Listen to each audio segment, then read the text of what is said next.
and also cardiac physiologists and at local heart and chest hospital and elsewhere, and doing lots of great work with echocardiography. And this is relevant to one of the many strands within the LCCS family with regard to cardiac imaging. And I think we have tremendous strengths and tremendous opportunities in that area. And I'm very sure, and David, in fact, I'm very sure, I'm definitely sure that actually David's already started a number of research programs with many of the LCCS family, ranging from data science and including machine learning and artificial intelligence and modeling, as opposed to and as well as going on to other aspects of imaging with regard to echocardiography, sophisticated echo in patients, for example, with hypertension and heart failure preserved ejection fraction. So without giving away much more of David's talk, because it might also be related to our interest in exercise and sports science and athletes. So a warm welcome, David, and over to you for your presentation. Wonderful, thank you, Greg. So let me try and share my screen.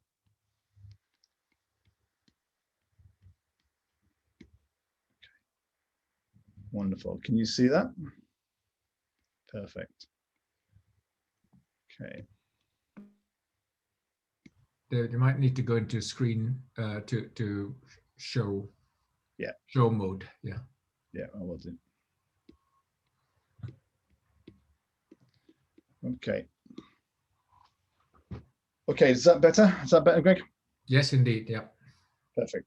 Okay, so yeah, I'd like to thank LCCS for giving me this opportunity to talk about the athlete's heart, the role of echocardiography, and how we aim to differentiate it through from a physiological perspective through to a pathological element. So if we think about why we are doing this, essentially, I remember this was back in the sort of 2011, 2012. And this was the case of Fabrice Muamba, who was a player for Bolton Wanderers at the time, playing Spurs. And I remember watching the game on TV, and your heart sinks when you see something like this happening. But I'd been involved for a long while prior to that in terms of screening athletes and trying to establish what is normal in the athlete's heart, but how we might differentiate. Fabrice's story is very, very well known, and it's successful in a way because, of course, he survived and he goes on to tell the tale. But this is a rare event, and we know it's a rare event, but it's a tragic event when it occurs, and it has a huge impact on the individual, of course, but also the wider community. So I just having a look here on the prevalence and the incidence of sudden cardiac death in the athletic population. It tends to be around about 1 in 30,000 to 1 in 100,000 across the literature. But a recent study by Anil Malhotra looked at 11,000 adolescent football players through the FA, and that data was really intriguing, because out of those 11,000, we had 8 deaths, and that worked out that it was around about 1 in 14,000 athlete pre-participation years. So it was a significant difference to what is in the public domain already. It's a heterogeneous amount of data in terms of how people collect the registries, etc. And I think this is why we have such a variable rate. But the bottom line is you're looking at anywhere between 1 in 15,000 and 1 in 100,000 athlete participation years. So what are the causes of sudden death in athletes? Well, there's again a plethora of data out there, but this is probably one of the best studies, which comes out of St. George's and Sanjay Sharma's group. And what they did was they looked at 357 athlete hearts that were analysed by the pathology unit with Mary Shepherd down there between 94 and 2014. They did a full post-mortem analysis, histological assessment, and that was done by Mary Shepherd herself.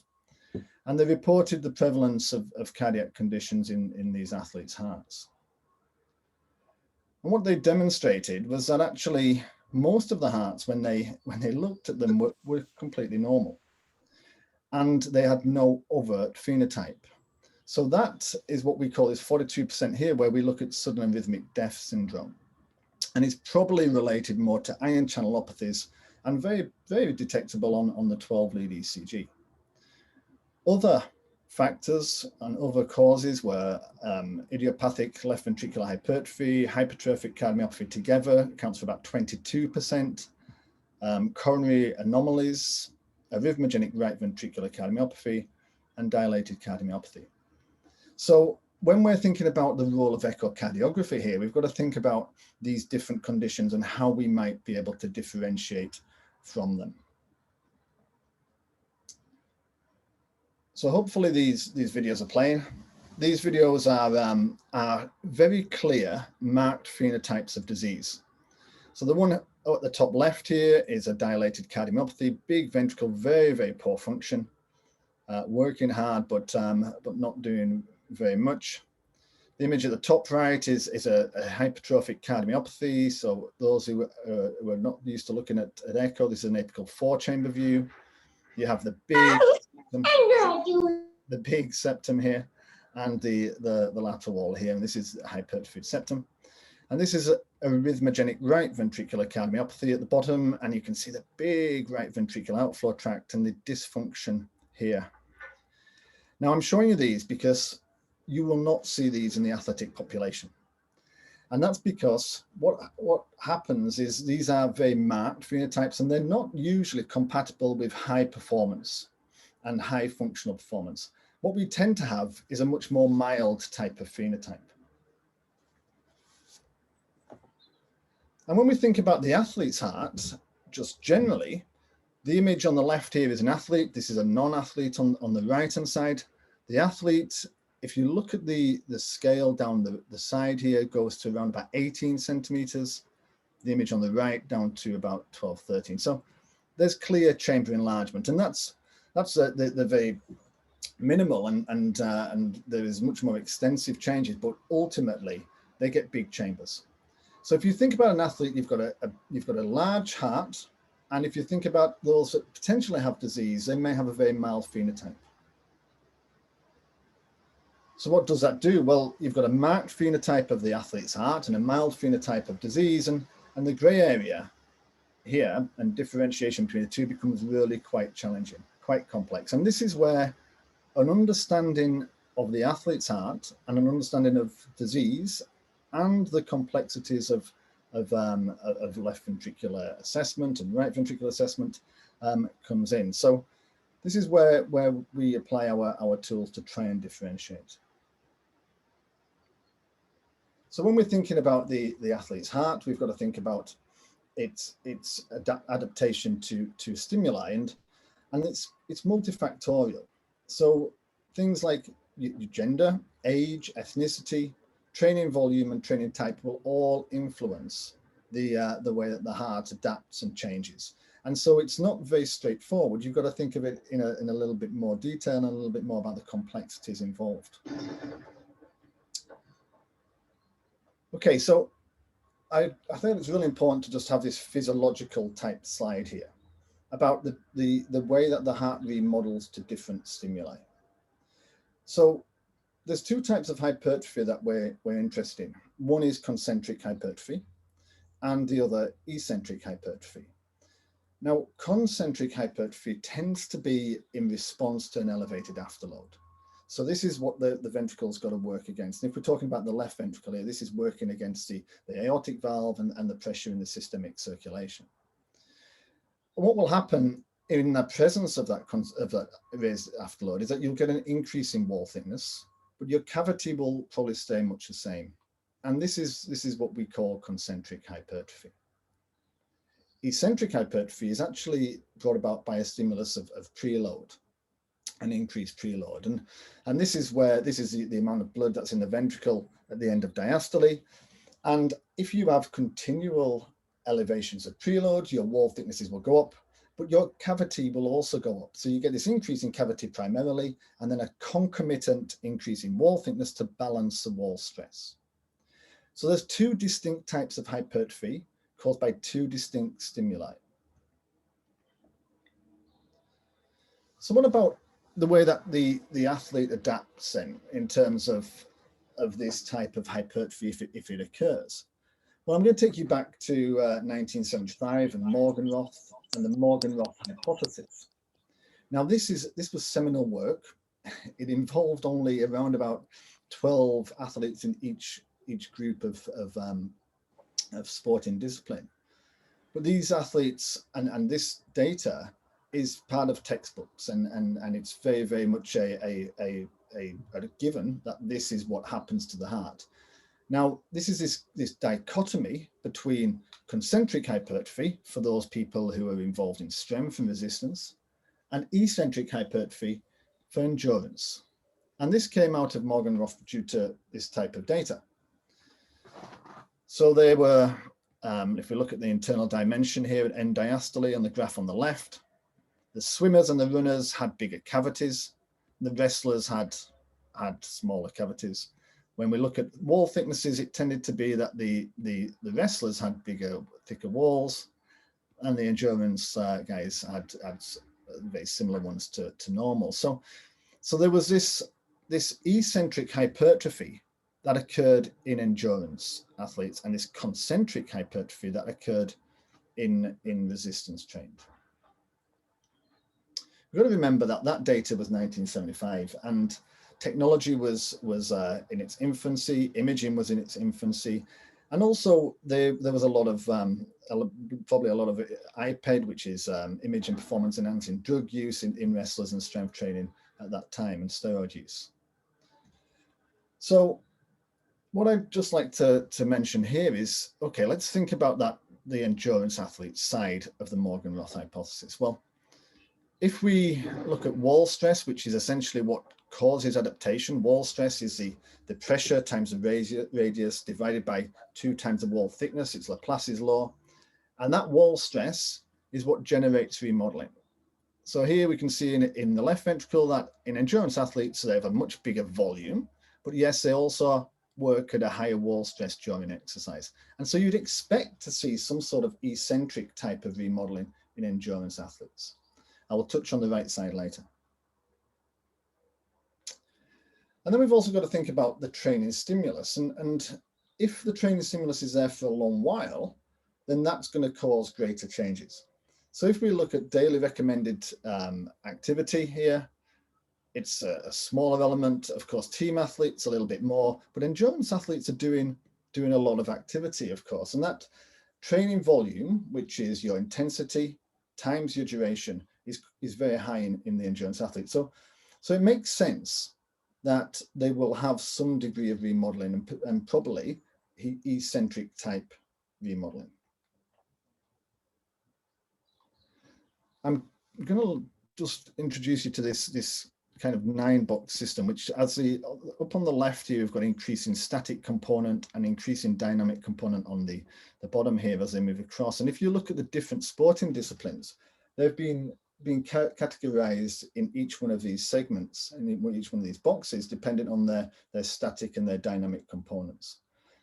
If you look at wrestlers, they're going to be around here. They're in this high static, low dynamic, whereas your cyclists and your triathletes and your rowers are in this high dynamic, high static. Now, that's quite complex when you're trying to think about how the heart might adapt. And so this is really what happens. It's those who are fittest who have the greatest cardiac remodeling, and they tend to be up in this box in the top right.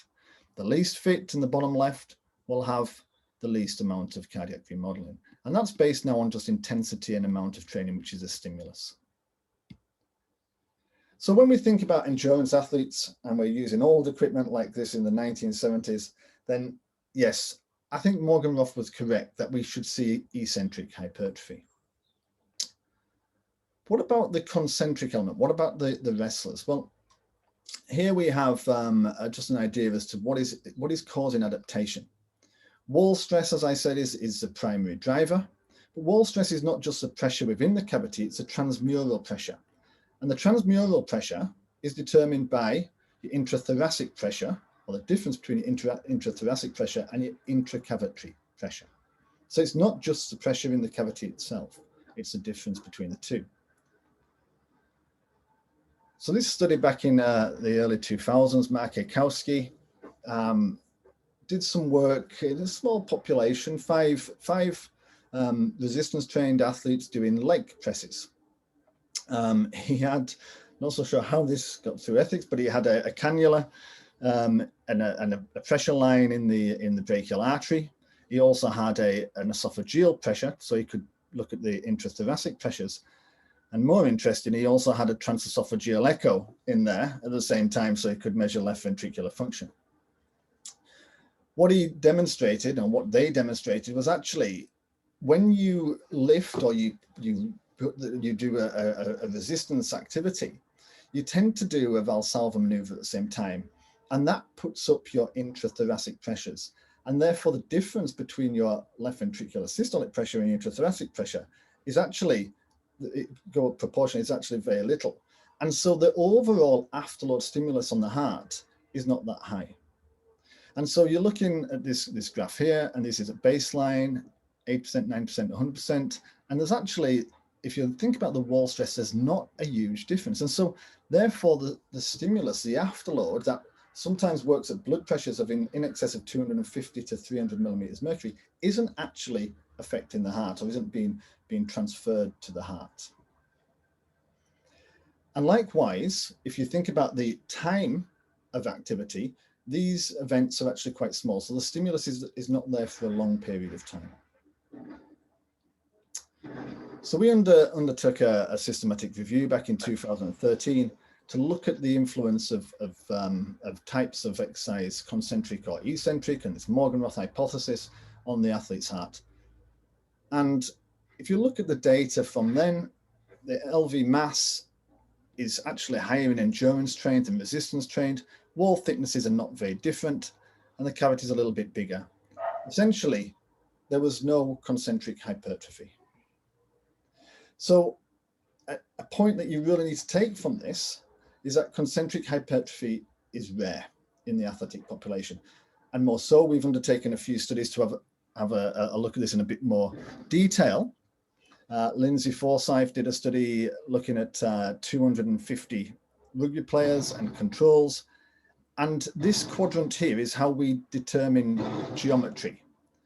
So we've got the left ventricular mass index across here, and we've got relative wall thickness up here. These two quadrants at the top relate to concentric remodeling and concentric hypertrophy, and there's no athletes in there whatsoever. And you've got to remember, these are elite rugby players who are doing a lot of resistance training, as well as teamwork and dynamic activity. What you do see is you do see some eccentric, which is down here, but only a couple. And then Ben Brown looked at elite cyclists and sub-elite cyclists, and looked at a slightly different model that takes into account left ventricular end diastolic volume as well, concentricity, which is essentially LV mass divided by your LVEDV, but very similar to relative wall thickness, and demonstrated that there's very, very little concentric hypertrophy in endurance cyclists. So based on that, I'd like to kind of propose these really important points. That concentric left ventricular hypertrophy in athletes is a misconception. It's rare. It's particularly in a Caucasian athlete, and also female athletes, it's very rare. It is more common in Black, African, Afro-Caribbean athletes, but still rare compared to eccentric hypertrophy. So eccentric left ventricular hypertrophy, this is a dilatation, and the concomitant increase in wall thickness is more common in athletes with greater cardiorespiratory fitness. So if you're assessing your athlete, it's thinking about their level of training and their level of fitness. And normal geometry defined by left ventricular mass and relative wall thickness is actually dominant in the athletic population. Okay, so moving on to athletes with disease. So this was work out of St. George's again with Sanjay's group and Nabil Sheikh. And they had athletes with HCM, and they had 100 of these, and sedentary HCM patients. And what is very interesting about this data is if you look at the percentages of mixed patterns in athletes, a mix being septal hypertrophy and concentric hypertrophy. And if you look at the septal element, it's around about 45 to 50%. But what is clear is that there's a greater percentage of apical variance of HCM, which is lower risk and more difficult to diagnose, and also a concentric pattern, which is quite reassuring when we think that concentric hypertrophy, as I just said, is quite rare in athletes without HCM. So there's a slightly different phenotype to what we'd expect in an athlete. Plus, you also have to think that in a non-athletic patient with hypertrophic cardiomyopathy, they often have small cavities, they might have outflow obstructions, whereas athletes will still be under the stimulus of the physiological remodeling on top of that pathology. So they still will get, they may get dilatation, they might not have the small cavity. And in fact, this infographic's quite good. It tells you that an athlete with HCM has milder LVH, they have a bigger cavity, they're more likely to be of apical HCM, they have actually normal diastolic function, and this is one of the criteria that we use to assess pathological hypertrophic cardiomyopathy. They have a lower prevalence of SAM, or systolic anterior motion, and outflow obstruction, but they will have similar fibrosis. They might have more marked T-wave changes on the ECG, but ultimately only 14% fall into this gray area. So it does make it really quite challenging, and it makes it a little bit more difficult to differentiate from a patient with HCM because they've got the overlying physiological adaptation. So what we've done in view of this, we've put together guidelines for the practice of echocardiography for screening sports participants. This was a 2018 update. And from this, we generated a host of algorithms that we could use to try and screen out what is normal and what's abnormal. And this is quite busy, and I apologize for that, but this is an algorithm demonstrating if an athlete has concentric hypertrophy, defined as these, or eccentric hypertrophy, then you really also need to look at the function of the heart, because the function is key. Okay, so the function will tell you a little bit more information. And if they've got abnormal function, then we may consider pathology. But then you've got to also take into account all the other factors, including clinical data, symptoms, demographics, family history, etc. So what about the function? Well, this is data looking at 1,000, I think 1,000 and 1,500 athletes, and unfortunately only 50 HCMs, but these were non-athletic hypertrophic cardiomyopathy. And when you're looking at these are parameters of diastolic function within the heart. And if they're less than 30, they're active, they've got NYHA of 1, normal ejection fraction, maybe mild LVH, then look at the way the heart relaxes. And these parameters are quite useful for if you've got 2 or more, 50% possible, it's positive, it's possible HCM. If they've got more than 2, then it's probable HCM. I do have reservations about this data in the fact that these figures are quite high, and from my experience and from the data we've published, some of our athletes certainly fall below this, and so it is still open for discussion in an area of research. So what about ejection fraction? Well, ejection fraction is this is used obviously ubiquitously, and many people rely heavily on what it tells you. But there is this paradox with ejection fraction in that if you've got a big ventricle, let's say on the left here, we've got 180 mils, and you've got an systolic volume of 100 mils, and this could be very much an athlete's heart, then that would be an ejection fraction of 44%. Now, ejection fraction is less than 52% in a male population is classed as abnormal or impaired left ventricular function. But look at the stroke volume here. The stroke volume is 80 mils. You've got a big ventricle, doesn't have to contract as hard, and generates still an adequate stroke volume at rest. And it's key because this is done at rest. Conversely, if you look at this here, we've got a small ventricle, 70 mils going down to 30 mils. That ejection fraction is 57%, but a very low stroke volume. They may well not be able to generate enough of a stroke volume, even though they've got a normal ejection fraction. So ejection fraction has to be used in context of the underlying end diastolic volume. How big is that ventricle to start with? And so this work by Abergel was quite early, but pioneering work in the early 2000s, looking at 250 cyclists across, I think, two or three Tour de France competitions.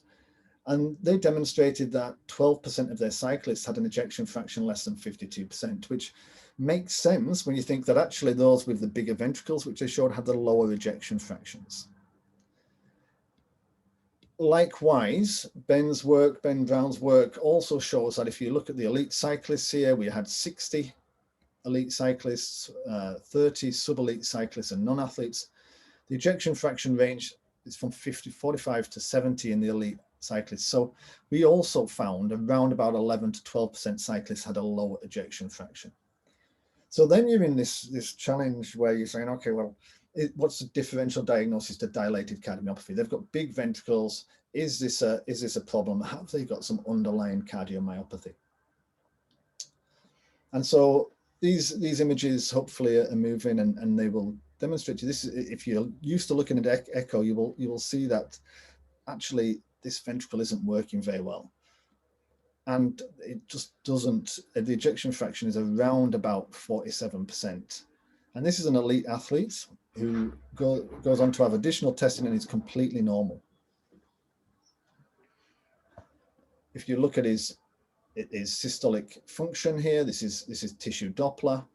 These values, 5 for systole, 7 here, are really low. And in fact, the isovolumic periods here are really prolonged as well. So this isn't very good function of a 47%, but the athlete went on to be tested and was completely normal. It just had a very big ventricle. Look, 192 mils. Stroke volume is around about 90 mils at rest. So with those athletes, what can we do? Well, exercise is crucial. These guys exercise, that's what they do. And so there is this element of what we call a reserve. And so we have a couch, and we get the athlete laid on their side, and we can collect the data and the images whilst they're exercising.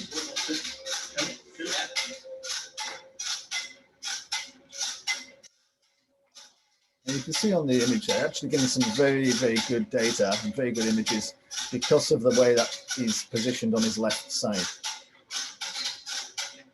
Recent data, and I will present that next, suggests that if you get the athlete to peak exercise, then you should expect to see an absolute increase of 11% in ejection fraction. Whereas with a patient with a dilated cardiomyopathy or myocarditis, you won't see that increase. So recent publication by Lynn Miller in Heart was aimed at establishing just this. So she had I think we had 40 cyclists in each group, 40 cyclists with low ejection fraction, around about less than 50%, or maybe I think it was maybe less than 54%, and also a DCM group as well. And the infographic that comes from that is that athletes with LV dilatation, ejection fraction, yes, less than 55%. You can look at pro-BNP, that should be normal. ECG should have athletic changes only. Holter should be normal. But this is the bit here, exercise echocardiogram. A change in EF greater than 11% plus a peak greater than 63% was quite sensitive and specific for differentiating from dilated cardiomyopathy.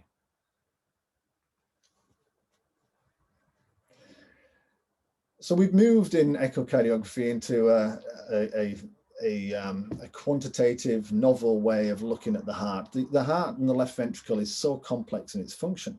Ejection fraction doesn't give you very much information. It's just a global parameter, and really is just a reciprocal of all the different complexities of the way that the heart contracts. Now, the most reproducible way of looking at mechanics is something called global longitudinal strain, and this is the way that the percentage change in length of different parts of the myocardium using what we call a speckle tracking. So we track the speckle of the myocardium, the ultrasound scatter, and we can see it's like a fingerprint, and we can look at the way it's contracting across the cardiac cycle. And we can split it into all the different segments. And this image at the top right is as a bullseye. The outside edge around the outside, all the different segments is the base. The middle ones are the mid levels, and the one in the middle, the middle, the 4 segments, 5 segments, is the apex. So you can get a value of function from each one of these regions, and that's really, really useful. But this is looking at not just the squeezing, it's actually looking at the way that the heart's moving, the ventricle's moving up and down. And longitudinal function, which is what we're looking at, often is more sensitive. It often, if in terms of disease states, it often deteriorates first. So it is a really useful tool that we know has got diagnostic and prognostic value in disease patients, and in particular also we see in athletic populations as well. So we have this technique, and if we look at the recent statement from the European Association of Preventive Cardiology, they think that this strain technique, longitudinal strain, GLS, is able to offer value in the differential diagnosis between athlete's heart, DCM, so dilated cardiomyopathy, HCM, hypertrophic cardiomyopathy, and also looking for regional wall motion abnormalities, because you can look at the different segments. So I've spent a lot of my time looking at the mechanics of the heart in athletes and trying to work out what is normal and how that might apply to our differential diagnosis. So this is a meta-analysis that was undertaken. There's been lots of studies, and therefore it was timely in 2017 to do a meta-analysis. And the bottom line that came out of that was actually exercise training didn't impact on longitudinal strain per se. So global longitudinal strain was not affected by different training, and that is good, because that tells you that it could be used to differentiate from disease. We also applied different methods to look at strain and wall thickness and ejection fraction. This figure here has ejection fraction here. We keep in strain static, but if you increase wall thicknesses, you change ejection fraction with normal strain. So what we're showing is that with different wall thicknesses, you get different strain values as well. So this is something we had to be very conscious of and aware of, particularly when you've got ventricles that have got changes in geometry. We demonstrated that if you increase the wall thickness, you increase the ejection fraction, you increase global longitudinal strain from 4%, you increase ejection fraction. If you increase a cavity, you decrease the ejection fraction. And the relationship between strain and ejection fraction is not linear. The fundamental point here is that when we look at strain, yes, doesn't appear to go into abnormal values in athletes, but it is variable across athletes with different wall thicknesses and cavity sizes. And this work we did on 100 athletes. With the image at the top here is strain, the top left, and this is the strain. So this is what I was telling you in terms of the shortening of the myocardium across the cardiac cycle. -20 is about normal well, it should be around about -20, -16 to -20. These groups are the Mitchell classification. So the reds are group 1C, which is footballers, and the group 3A is going to be your weightlifters. So there's a whole host of different sporting disciplines, and it was quite clear that there was differences between strain in these athletes. But also you look, and volume is different if you look at the change in volume over time. So I applied a technique where we look at strain and volume, and then you look at the and you can index it for a given end diastolic volume. And essentially, when you do that, it tends to normalize. And so what I'm trying to show here is that actually strain is also very dependent on cavity size, and that's also relevant to the type of training discipline. So be aware of the confounding effect of chamber geometry, and that's very relevant in a physiological model. So some images for you just to look at here. This is a ventricle that is a little bit globular, but slightly foreshortened, I think. But ejection fraction was 53%. This was an athlete with previous myocarditis who was recovering and was coming back. 53%, just remember that number as an ejection fraction. And actually it looks okay in terms of its function. Diastolic function, if you're used to looking at these indices, this is normal. And tissue Doppler, also very, very normal. When we look at the strain, and this is like the bullseye, but looking at the different segments here, this is your global longitudinal strain. It's around about minus 15%, which means it's shortening by 15%. This is the endocardium and the epicardium, but I'm more interested in this here. So remember that minus 15% ejection fraction of 53%. This is one of my healthy athletes.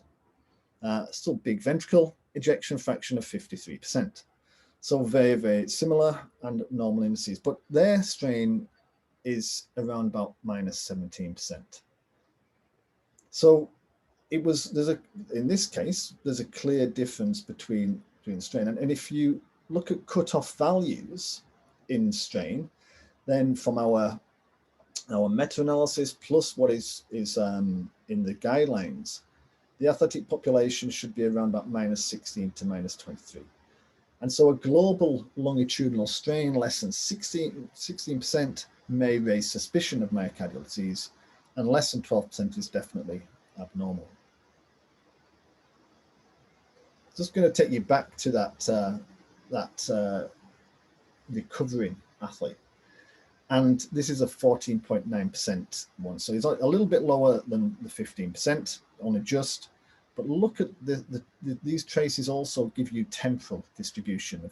And sometimes I find this is really useful because instead of just looking at the peak, you're looking at how it gets to the peak and how long it takes. And this lateral wall here is all delayed. And this is all delayed here. And this is even more consistent with disease and abnormality. Okay, so what about HCM? Well, this is a bullseye of a normal up here, an athlete, all nice and red, all normal values. This is a marked phenotype of HCM, and you can see the values are really low. There's even blue, which says it's going in the wrong direction. But this is a marked phenotype. And remember what I said at the very beginning of this presentation, is that actually marked phenotypes are not usually seen in an athletic population. So what about a case here? This is an ECG from an athlete who was referred to us. For those who are used to looking at ECGs, there's marked T-wave inversion across the chest leads, V3, V4, V5, V6. This is not normal. AVR has got essentially almost a positive or biphasic element here going up, which is again not normal, and it's also got high lateral changes as well. So this is grossly abnormal. So when you see something like this, you're thinking, okay, this is a marked HCM. But when you go to the echo, it's actually not that marked. This is, it might look a little bit thickened, but actually the values were 12 millimeters. They were in normal ranges. It did have concentric remodeling, so it is relative vaulting. So that does raise suspicion. But at the apex, there was very much almost, this is in systole, a cavity obliteration. So systole is a bottom right figure. And the 4-chamber view, 2-chamber view, and 3-chamber view demonstrate again some very subtle cavity obliteration towards the apex. But this is difficult to pick out. And when we look at diastolic indices, which we think might help us in our functional assessment, these were all very normal. But when we go to strain, and this is the three different views that we look at. So we've got a 4-chamber at the top left, 2-chamber top right, apical long axis here at the bottom left, and the bullseye. Generally, they're okay, but the actual global strain is about minus 14%. And remember, anything less than 15%, it does raise suspicion of disease. Plus, with a marked ECG like that, it is definitely raising suspicion. And the subtleties on the echo. But what I wanted to show you here was this timing data again. So right at the apex, this is timing, and this is the time after the valve is closed. And you can see that this is all in the apex is a little bit delayed and a little bit later than it should be. There's a little bit around here, but nothing to this degree. This is 13, 10, 18% occurring after the valve is closed. So the athlete went on to have an MRI. There was a suggestion that there was a lack of tapering at the apex, and at the inferior septum there was hypertrophy, relative hypertrophy, and he was diagnosed with a mild, very mild phenotype of apical HCM. And just to show you, I did this patient last week. This is a marked phenotype of apical HCM. Global longitudinal strain 11%, and all delayed towards the apex. So strain really helps in these cases.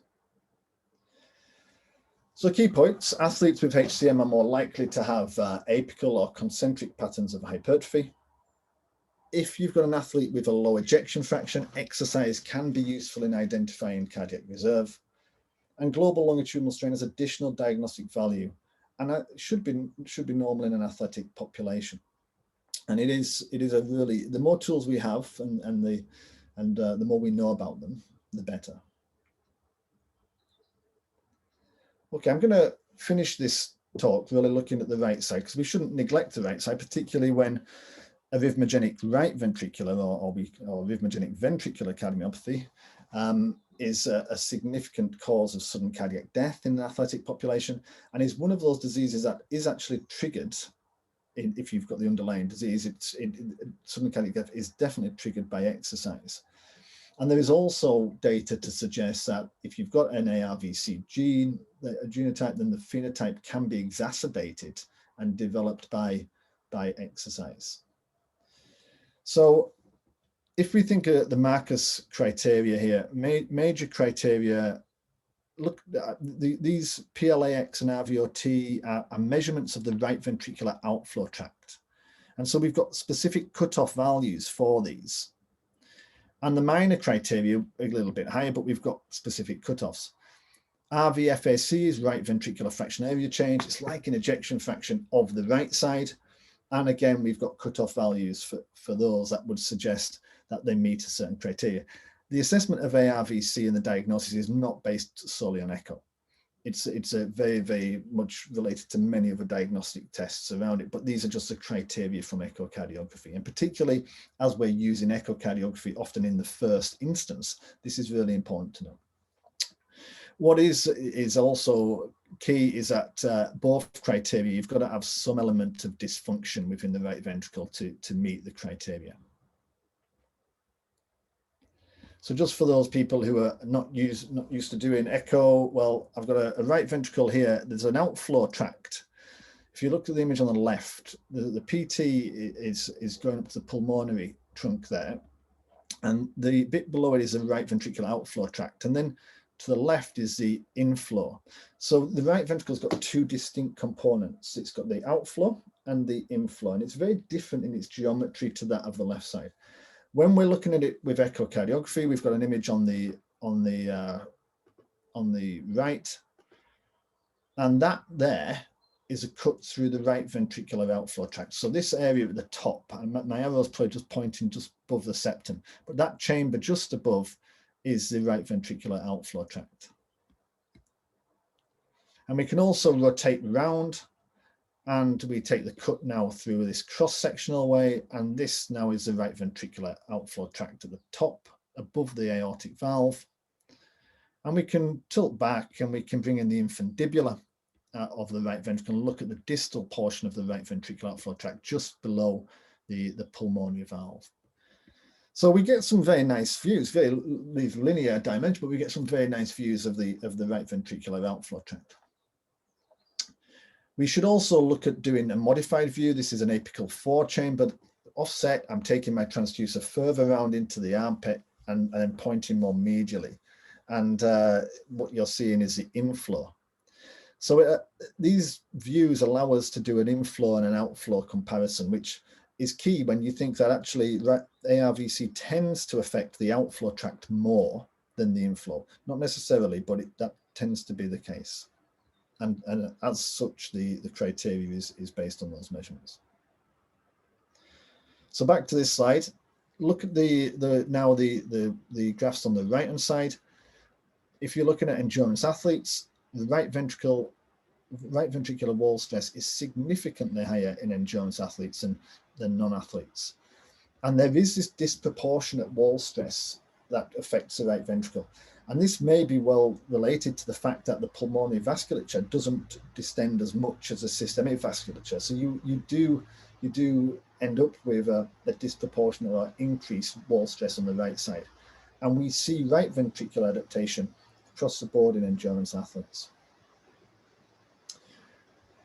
So data from Flavio De Sensi shows there's just over 1,000 Olympic athletes here, and these are the percentage of athletes with values and the number of values that they have. And these cutoffs are the 95th percentile, and the orange are the females and the green and males. And right ventricular outflow tracts greater than 32 are consistent with the criteria, the structural criteria for ARVC. So they conclude that actually 30% of their athletes have this criteria for what would be classed as arrhythmogenic right ventricular cardiomyopathy, even though this is just normal physiological adaptation. And more so, if you look at function, which is a graph on the bottom here, RV fractional area change, there's a significant percentage of athletes who actually have low right ventricular fractional area change. So they also have the functional side of the criteria. This is work we did back in 2012, but I thought was quite important to bring in. We had 102 endurance athletes, and 50, so this was a cutoff for the American Society of Echo guidelines at the time. 57% of my athletes had values at the inflow now greater than the normal cutoffs, and 40% of the outflow. What was really important here is that there was a maintenance of this, is a balanced increase between the right outflow tract and the inflow tract. And again, if you think that ARVC affects more the right outflow tract, that this is really important from a diagnostic differential. And in fact, sometimes we saw more inflow than outflow dilatation. And this is really just reiterating what we've got there. This was a paper from Sanjay's group, Abbas Zidi, 2013, telling you exactly the same. Really, if you look at minor and major criteria, significant percentages of athletes met those criteria. One thing that does happen in echocardiography is people quote absolute values. And this was work looking at the impact of scaling, and we've done quite a lot of scaling, but this was quite nice comparing females and males. And if you look at the differences, and this is across different parameters of left ventricle and right ventricle, males had much higher values than females, but once you scale, everything normalizes, so that any gender differences that you might think are really related to body size. If you look at body surface area, it's still significant. So body surface area is a terrible marker for a terrible scaler for cardiac dimensions. But if you look at lean body mass, then it doesn't become significant. So the same applies for the atria as well. So just something to think about. We've got these marked phenotypes of ARVC. Top left, you see the right ventricular outflow tract, the ballooning. And these are the abnormal wall motions that we'd expect to see in ARVC. These are non-athletes, these are ARVC patients. But looking at what we see from this Olympic athlete study from Flavio De Sensi, you actually get some rounded apex in athletes. You also get prominent hypertrabeculation and hyperreflective moderator bands, all of which are also consistent with ARVC. And this image here is actually showing you the apex of the heart ballooning a little bit, but this is very normal in an athlete. This is an athlete's rounded apex. So we, as part of the guidelines, we've put together anyone with RV enlargement outside of normal ranges should then also have a functional assessment. And again, function could involve the use of TAPSE, looking at longitudinal function, this almost ejection fraction, fractional area change, and also tissue Doppler as well. And if in doubt, exercise can also be useful, although the data is not very it isn't really out in the public domain, but it's from an anecdotal perspective, we certainly see improvements in right ventricular function during exercise. So I just wanted to demonstrate some right ventricular strain. We had 450 athletes, and once again, there were no training differences looking at the mic. So now you can see the image, the moving image, you can see the right ventricle being tracked here, and not when we looked at differences between low intensity, low, moderate training volumes, high training volumes, and dynamic elements, and we looked at controls, there were no differences. So again, this is quite reassuring. There were regional stuff at the apex, but when you looked at it globally, it all seemed to be normal. And when we did a meta-analysis looking at ARVC and strain, it was clear that there was a cutoff value that we could use of -21. And that we didn't see in any of our athletes. And once again, this timing data, the top image is an athlete, and this is a strain curve, and the peak, the white, is the actual closure of the aortic valve. The mild phenotype of ARVC is the peak is occurring afterwards. So timing data, again, I don't want to kind of labor it too much, but it's really, really quite important. Okay, so with regards to the right side, expect larger right ventricles in athletes, but usually proportional enlargement of the outflow, the inflow, and the left ventricle.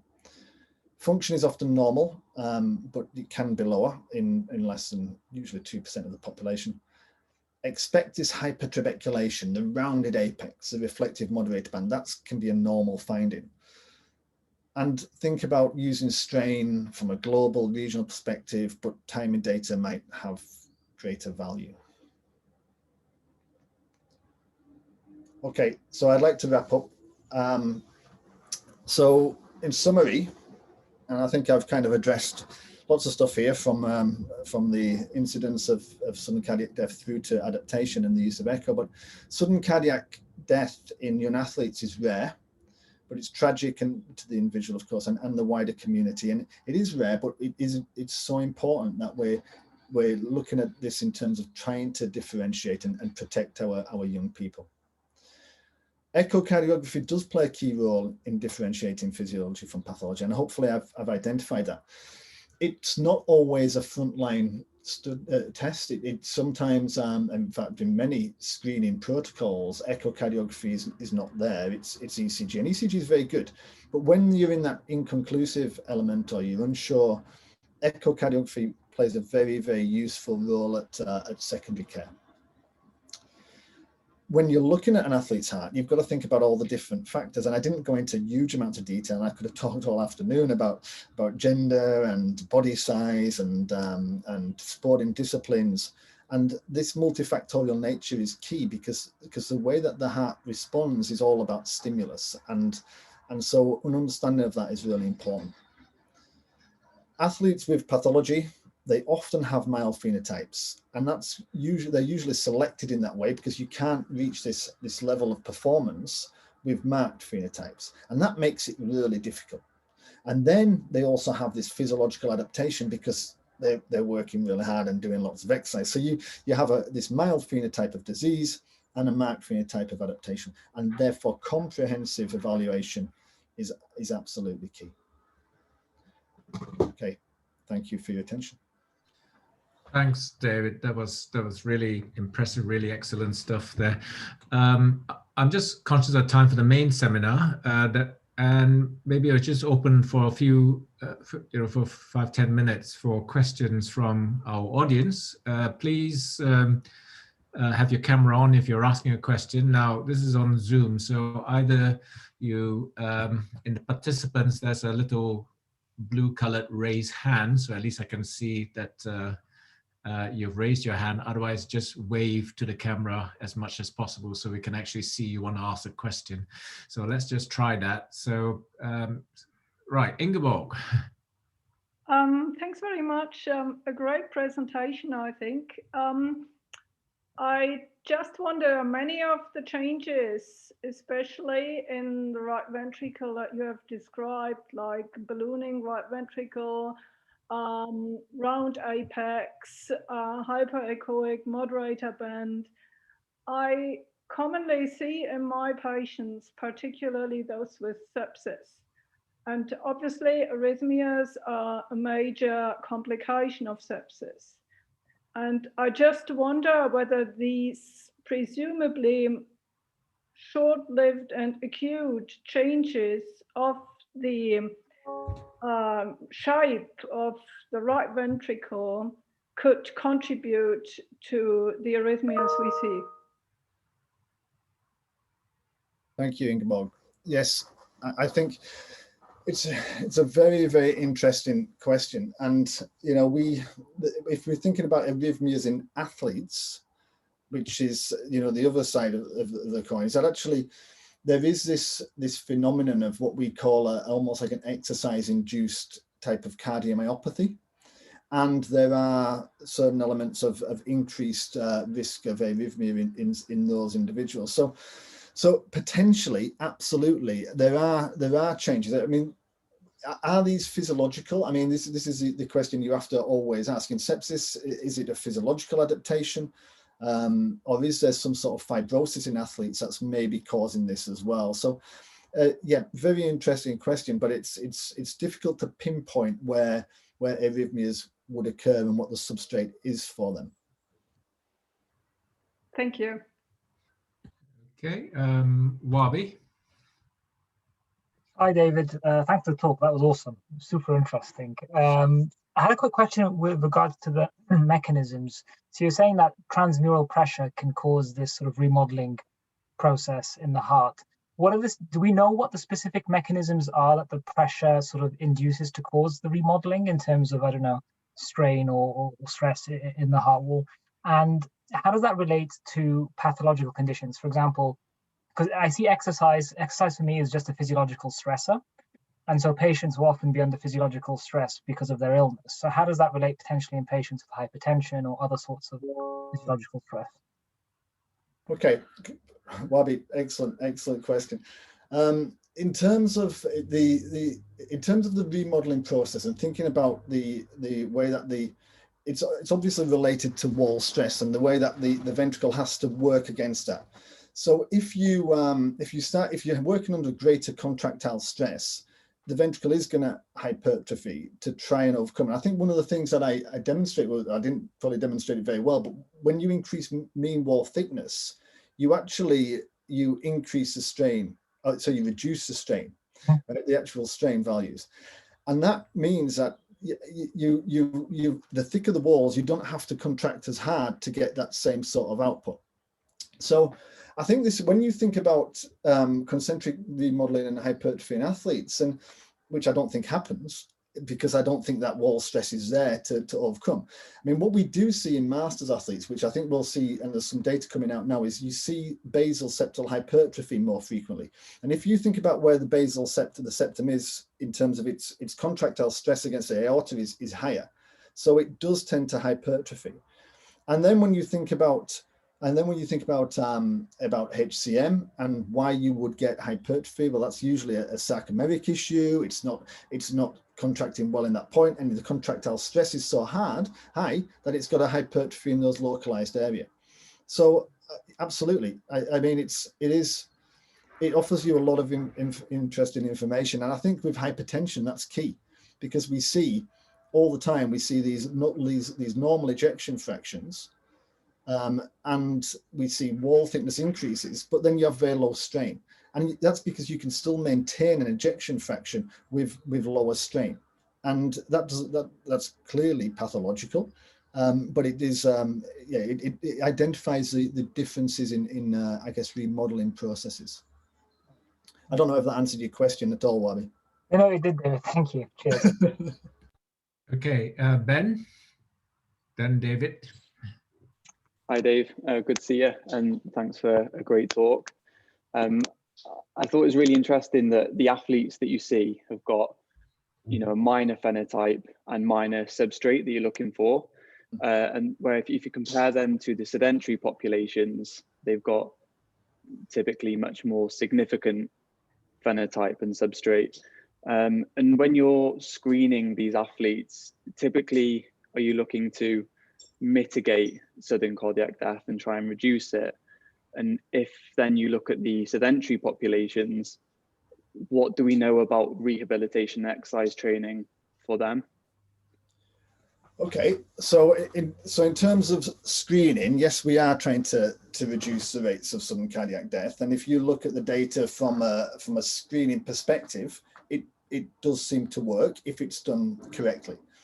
And it is challenging because, yes, you do have these really mild phenotypes. They're a lower risk. And, you know, we've got lots of athletes where they still have disease. They may have HCM, but they're able to continue to participate because they are very, very low risk in what they do, particularly those very subtle ones at the apex. You know, if there's fibrosis in there, that's different, and they have to have a whole assessment, and then that becomes a higher risk. And the risk stratification process of HCM is such based on a number of different stuff. In terms of the non-sedentary population, well, and your question is related to exercise in those. We don't really know what happens. I know there's some work at the moment. If we're looking at hypertrophic cardiomyopathy as the one, okay, there's stuff again coming out of St. George's, which is saying that actually we can exercise quite safely, and there is no change in phenotype, and there's no development of phenotype or degradation in phenotype. But the data's quite scarce. There's you know, it's very difficult you don't want to push these people and these individuals as well too much with the risk that they may end up with some arrhythmia. I think the most interesting data is with the ARVC patients, because we're in the process of doing a study with Birmingham where we're looking at what happens to the acute changes in exercise. So before we go on the ARVC patients, we've just done a study looking at normal individuals. And what we've demonstrated is that if you exercise and acutely, the changes that you see, if you then exercise for 12 weeks in hypoxia and do a training study, then the adaptation of the right ventricle is related to the acute changes that occur at the beginning. So there's some acute changes. So if I'm going to exercise, right, and I see some change in my right ventricular function or whatever, that correlates with further adaptation down the line in 12 weeks. And that becomes very relevant to an ARVC population where you're thinking, okay, well, what stimulus is happening when they exercise and how might that develop the phenotype? And this study we're doing with Birmingham is looking at stress echo and seeing those acute changes and then looking at the follow-up. But it's again, the problem you've got is how long do you follow these guys up for? Because you're trying to work out, you know, what is safe. You know, is it safe to exercise in ARVC, particularly in marked ARVC and high risk? It's not safe at all, and you know, because exercise does cause arrhythmias. But it is maybe the window and the longitudinal window that we need to look at. Okay, I think in the interest of time, we'll take one last question from David Roberts, who's been very patient with his hand up. So if we do that, then David, you're on mute. Yeah, you're on mute, I think. Thank you. David, can I just ask, what happens when these endurance athletes stop exercising and they lose that interthoracic pressure compensation? Longer term, do the cardiomyopathic changes get worse? So is these endurance exercise, these Yes. endurance athletes with disease? With disease, yes. I don't think we know. I really don't think we know. I mean, there's the number of athletes with disease, and we're talking elite athletes that I've been studying, is quite small. So the population is small. So I don't know. I really don't. It's a very, very good study. Yeah. Food for thought. Thank you. Okay, fine. I think we've had really a very good discussion. And David, I think it's reflective of how interesting this topic is, David. And you've kindly volunteered for some more after this, where there's well, what I mean to our audience, we have a few invited to a brainstorming session after this with David, because we can try and take forward some of the ideas and projects. So if some of you are desperate to join that, I'm sure we can send you the invitation, but it's a much smaller focus group for David, because it's the hope that we can develop some of those as projects with a view to potential grant applications and everything else. So just remains for me again just to sincerely thank David for a really excellent presentation. Lots of superb data there, and can see potential spin-offs there for many strands of work with the LCCS family. Thank you very much to everyone who's attending, who's attended just now. Maybe I'll just hand over to Stephanie, who can tell us about the next couple of seminars, and before we conclude, and then we can start the next the brainstorming session with David. Yes, hopefully everyone's received the invite for the next LCS seminar with Dick Tyson. And that's going to be on the 29th of March, again at 2 p.m. And you'll be shortly be sent out the Zoom link for the seminar in April. As Professor Lip said, we're going to have a bit of a brainstorming session now. There's a separate Zoom link for that if people have been sent, and that please join. If you're interested in joining and haven't been sent, then you can email me, I'll send you the link. So I'll see those people on the next Zoom link now. But otherwise, thank you again, Dr. Oxborough, for your fantastic talk and joining us. And I hope to see everyone. Had a really great audience today at the next seminar in March. So thanks, everyone. Goodbye. Thanks, everybody.